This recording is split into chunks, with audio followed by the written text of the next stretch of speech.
எல்லாருக்கும் வணக்கம்.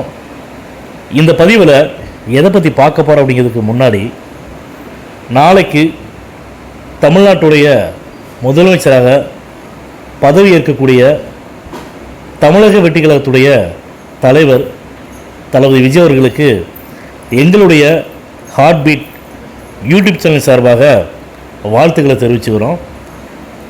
விஜய் அவர்களுக்கு மட்டுமல்லாமல் தமிழக வெற்றி கழகத்தில் இருக்கக்கூடிய அனைத்து சட்டமன்ற உறுப்பினர்களுக்கும் சரி, எதிர்க்கட்சி ஒரு சட்டமன்ற உறுப்பினர்களுக்கும் சரி, எல்லாருமே பதவியேற்க போகிறாங்க. எல்லாத்துக்குமே இந்த நேரத்தில் நன்றிகளையும் வாழ்த்துக்களையும் தெரிவிச்சுக்கிறோம். அதாவதுங்க, நான் ஏற்கனவே சொல்லியிருக்கேன், ரஜினிகாந்த் அவர்களுடைய வசனத்தை சொல்லியிருக்கேன், டைலாக்கை.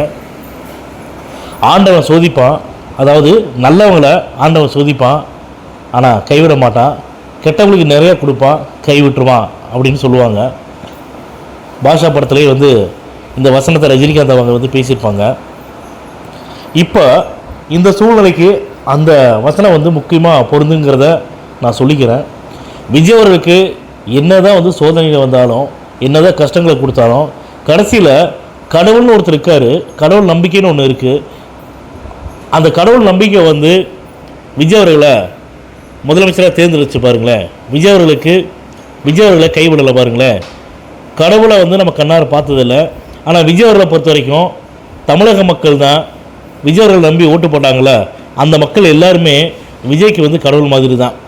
ஏன்னா அந்த மக்கள் மட்டும் இல்லைன்னா விஜய் அவர்கள் இன்றைக்கி முதலமைச்சராக நாளைக்கு பொறுப்பேற்க முடியாது.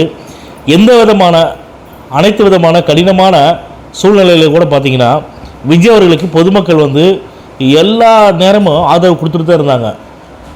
யாருமே விஜய் அவர்களை விமர்சனம் பண்ணலை. பொதுமக்கள்லேருந்து யாருமே கடுமையாக விமர்சனம் பண்ணலை. விஜய் அவர்களுக்கு ஒரு வாய்ப்பு கொடுப்போமே, எங்கள் அண்ணனுக்கு ஒரு வாய்ப்பு கொடுப்போம், எங்கள் தம்பிக்கு ஒரு வாய்ப்பு கொடுப்போம், எங்களுடைய மகனுக்கு ஒரு வாய்ப்பு கொடுப்போம். விஜய் தமிழக வெற்றி கழகத்துடைய தலைவர் மட்டும் கிடையாது. எங்கள் வீட்டில் எங்கள் குடும்பத்தில் எப்படி அண்ணன் தம்பி எல்லாம் எப்படி இருக்காங்களோ அதே மாதிரி எங்கள் குடும்ப உறுப்பினரில் விஜய் அவர்கள் ஒருத்தர் தான் அப்படின்னு சொல்லி தமிழக மக்கள் எல்லாருமே விஜய் அவர்களை தன்னுடைய குடும்ப உறுப்பினரத்தை கொண்டாடினாங்க. அந்த கொண்டாட்டத்தில் தான் மக்கள் அலையிலே வந்தாங்க. இளைஞர்களுடைய எழுச்சி அதிகமாக இருந்துச்சு, பெண்களுடைய பேராதரவு விஜய்க்கு அதிகமாக இருந்துச்சு. இது எல்லாம் சேர்ந்து தான் விஜய் அவர்களை முதலமைச்சராக்கி இருக்குது.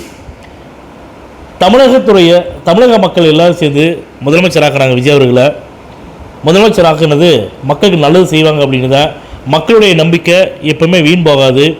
விஜய் அவர்கள் நிச்சயமாக அவர் என்னென்ன மக்களுக்கு செய்யணும்னு சொல்லி சொன்னாரோ எல்லாத்தையும் செய்வார். மக்களுடைய நம்பிக்கையை வீணடிக்க மாட்டார்.